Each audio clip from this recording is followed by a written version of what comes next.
brought to you by Silver Pumps.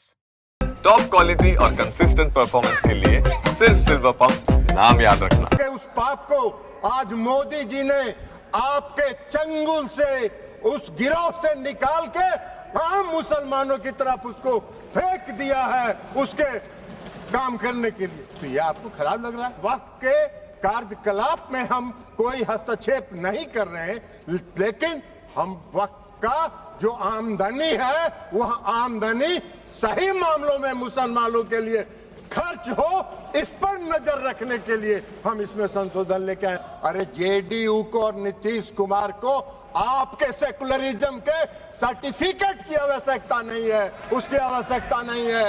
आपको हम एक बात बता देते हैं, सेकुलरिज्म की आपकी परिभाषा है समाज को वोट के लिए बांटो, भावना की राजनीति करो और वोट लेके देश पर राज करो और राज करो। सभापति महोदय, वक्फ संशोधन विधेयक 2025 पर चर्चा हो रही है और चर्चा के प्रारंभ से ही ऐसा माहौल बनाने का प्रयास किया जा रहा है कि जैसे यह कोई वक्फ संशोधन विधेयक जो है ये मुस्लिम विरोधी है। और ये आज से नहीं है, जब ये वक्फ संशोधन विधेयक इस सदन में पेश हुआ था जेपीसी में जाने के पहले, तब से ये नैरेटिव बनाने का प्रयास किया जा रहा है पूरे देश में और पूरे देश का माहौल खराब किया जा रहा है यह बता के कि यह मुसलमान विरोधी है। कहीं से ये मुसलमान विरोधी नहीं है, कहीं से मुसलमान विरोधी नहीं है। क्या है वक्फ? वक्फ कोई मुस्लिम संस्था है क्या? वक्फ एक तरह का ट्रस्ट है, जो ट्रस्ट मुसलमानों के हक में काम करने के लिए बनाया जाता है। मुस्लिम कोई धार्मिक संस्था नहीं है वक्फ। ऐसा नैरेटिव बनाया जा रहा है जैसे ये कोई मुसलमान, हाँ उस ट्रस्ट को ये हक है, उस ट्रस्ट को ये अधिकार होना चाहिए कि वो मुसलमान समुदाय के हर वर्ग के साथ, चाहे वो महिला हो, पुरुष हो, गरीब हो, अमीर हो, पिछड़े हो, अति पिछड़े हो, सभी वर्ग के लोगों के साथ न्याय करे, जो नहीं हो रहा है। क्या है वक्फ? वक्फ तो एक धार्मिक संस्था नहीं है, विनियामक है और प्रशासनिक निकाय है जो मुसलमानों के हक के लिए काम करती है। आज उसको नैरेटिव बनाया जा रहा है। क्यों नैरेटिव बनाया जा रहा है? आप मोदी जी को कोस रहे हैं। अरे भाई, मोदी जी का चेहरा अगर आपको पसंद नहीं आता है तो मत देखिए मोदी जी की तरफ, उनके अच्छे काम का प्रशंसा करिए, यही काम करिए। लेकिन मोदी जी ने जो आज काम किया 2013 में, जो आपने पाप किया था, उस पाप को समाप्त करके आज मोदी जी ने पारदर्शिता लाने का काम उसमें किया है। आपको क्या दिक्कत हो रहा भाई? हाँ, ये अलग बात है कि आपको मोदी जी पसंद नहीं है तो नहीं है, तो मत रहे, लेकिन देश की जनता मोदी जी को पसंद करती है और इसलिए मोदी जी पारदर्शिता के साथ समाज के हर तबके के लिए काम करने का काम करते हैं। ये पाप आपका है और आपके उस पाप को आज मोदी जी ने आपके चंगुल से, उस गिरोह से निकाल के आम मुसलमानों की तरफ उसको फेंक दिया है उसके काम करने के लिए। तो ये आपको खराब लग रहा है? क्यों खराब लग रहा है भाई? ये खराब लगने की कोई चीज तो है नहीं। आप मुसलमानों के कल्याण के विरोधी हैं क्या? आप मुसलमानों के कल्याण के लिए अगर मोदी जी ने कोई काम किया तो उसकी प्रशंसा करनी चाहिए थी। लेकिन आपको आज क्या है? आज इस देश में दो तरह के लोग इस वक्फ संशोधन विधेयक के खिलाफ हैं। एक वैसे लोग जो अपने वोट के लिए धार्मिक मामलों का इस्तेमाल करते हैं, वो इसके विरोध में है और वो इसके विरोध में माहौल खड़ा कर रहे हैं। और दूसरे वैसे लोग हैं जिनका इस पर वक्फ पर कब्जा था, वो अपने कब्जे को चंगुल से जाते हुए देखकर आज इसके विरोध में खड़ा है। क्या है भाई? क्यों विरोध कर रहे हैं भाई? इस संशोधन के विरोध का क्या कारण है? कोई कारण नहीं है। वक्फ का जो पूरा कार्यकलाप है वक्फ का जो पूरा वर्किंग है, उस वर्किंग में तो कहीं से इस संशोधन में हस्तक्षेप करने का कोई अधिकार नहीं है। लेकिन अगर वक्फ के कार्यकलाप में हम कोई हस्तक्षेप नहीं कर रहे हैं, लेकिन हम वक्फ का जो आमदनी है वह आमदनी सही मामलों में मुसलमानों के लिए खर्च हो, इस पर नजर रखने के लिए हम इसमें संशोधन लेके आए। आपको क्या दिक्कत नजर आ रहा है इसमें? इसलिए कि आपको लग रहा है कि नजर में तो आप चढ़ जाएंगे, नजर में तो आपके चढ़ जाएंगे, अब आपका वो चलेगा नहीं जो गिरोह आपका कब्जा में था। मुसलमानों के हक में काम होगा, बेहतर प्रबंधन होगा, धन के दुरुपयोग को रोका जा सकेगा और सिर्फ उसके कार्यकलाप पर निगरानी रखने का तंत्र विकसित किया जा रहा है। इसमें आपको कोई विरोध का आधार नहीं है। और ये नैरेटिव अगर आप बना रहे हैं पूरे देश में, तो अपने लाभ के लिए, अपने राजनीतिक लाभ के लिए, अपने वोट के लिए आप इसका इस्तेमाल कर रहे हैं।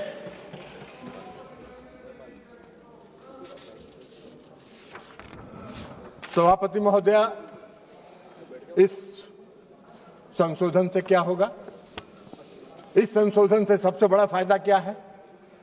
आज मुसलमान समुदाय के अंदर, यह नैरेटिव तो आप बना नहीं रहे हैं, मुसलमान समुदाय के अंदर पसमानदा समाज के भी लोग हैं।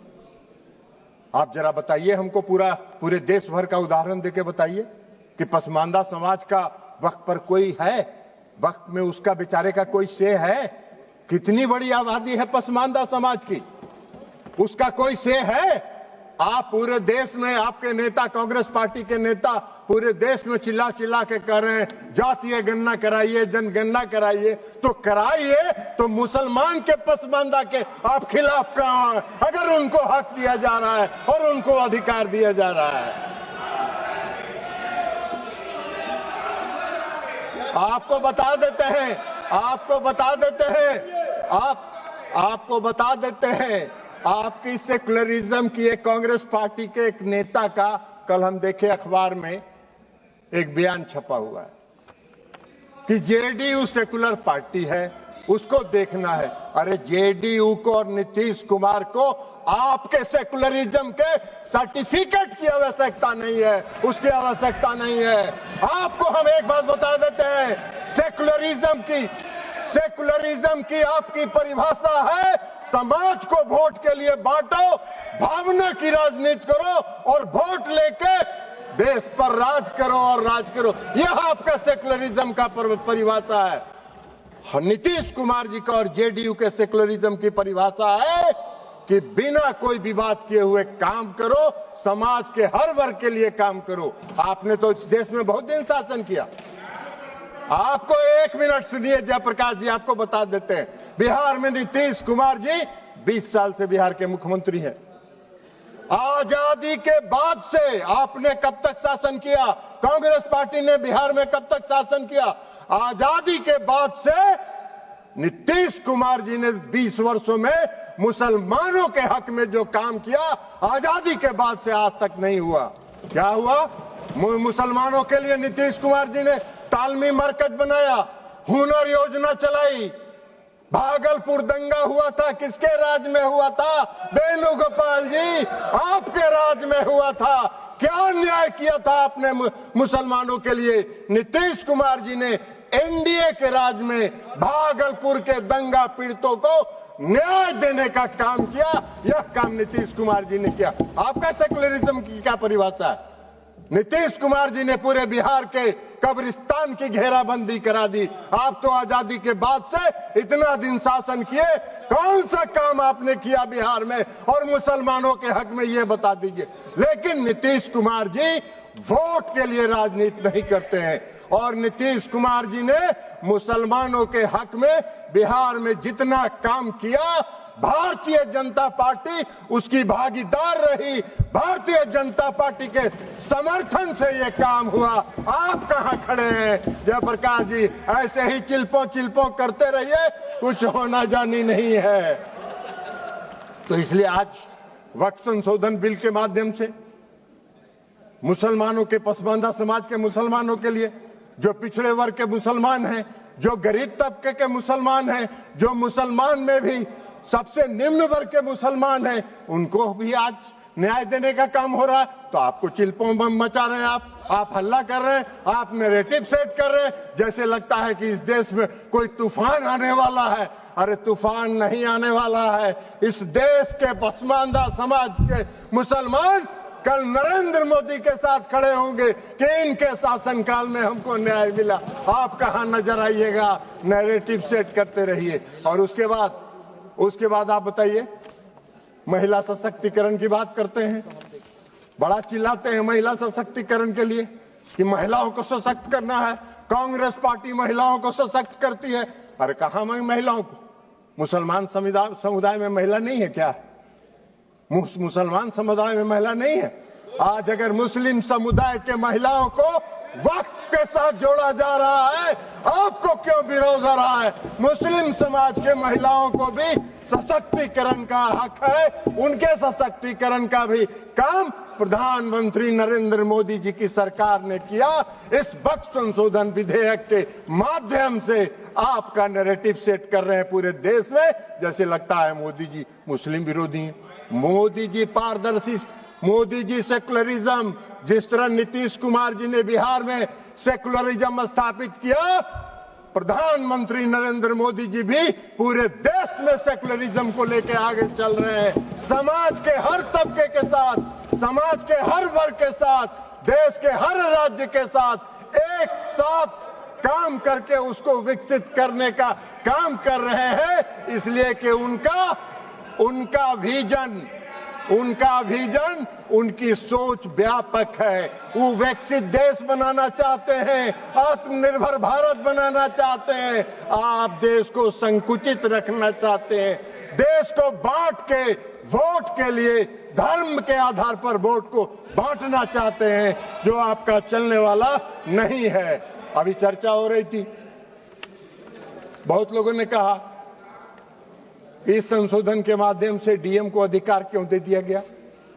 बहुत लोगों ने सिविल प्रोसीजर कोड तक की बात करी, हमको हंसी आ रही थी। सीपीसी से क्या लेना देना है? गाय का सील भैंस में, भैंस का सील सिंह जो है गाय में लगा रहे हैं। अरे भाई, इस देश में रेवेन्यू के रिकॉर्ड्स का कस्टोडियन कौन होता है? इस देश में रेवेन्यू के रिकॉर्ड्स का कस्टोडियन डिस्ट्रिक्ट मजिस्ट्रेट होता है, और डिस्ट्रिक्ट मजिस्ट्रेट को अगर यह अधिकार दिया गया था, कोई गलत नहीं था, लेकिन फिर भी आपने उसका विरोध किया। तो भाई सरकार ने सोचा कि चलिए आपके विरोध को मान लेते हैं, और उससे बड़े अधिकारी को दे दिया ये अधिकार। लेकिन रेवेन्यू के रिकॉर्ड्स का कस्टोडियन जिलाधिकारी होता है।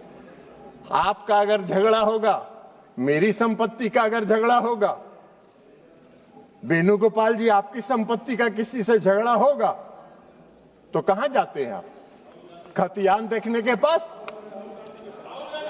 किसके पास जाते हैं? वही डिस्ट्रिक्ट मजिस्ट्रेट के यहां, वही डिस्ट्रिक्ट मजिस्ट्रेट की अदालत में जाते हैं। एक आम मुसलमान भी आज की तारीख में, आम नागरिक अगर मुसलमान का है और उसकी व्यक्तिगत संपत्ति पर कोई विवाद होता है, तो वो जाता है डिस्ट्रिक्ट मजिस्ट्रेट के यहां, और वहीं से उसको न्याय मिलता है। तो आम मुसलमान डिस्ट्रिक्ट मजिस्ट्रेट के दफ्तर में जाएंगे, उनको न्याय मिलेगा। अब वक्फ को नहीं जाना है, इसलिए कि वक्फ की जमींदारी है। पूरे वक्फ की संपत्ति पर उसको समाप्त करने का काम, पारदर्शिता लाने का काम नरेंद्र मोदी की सरकार ने किया है।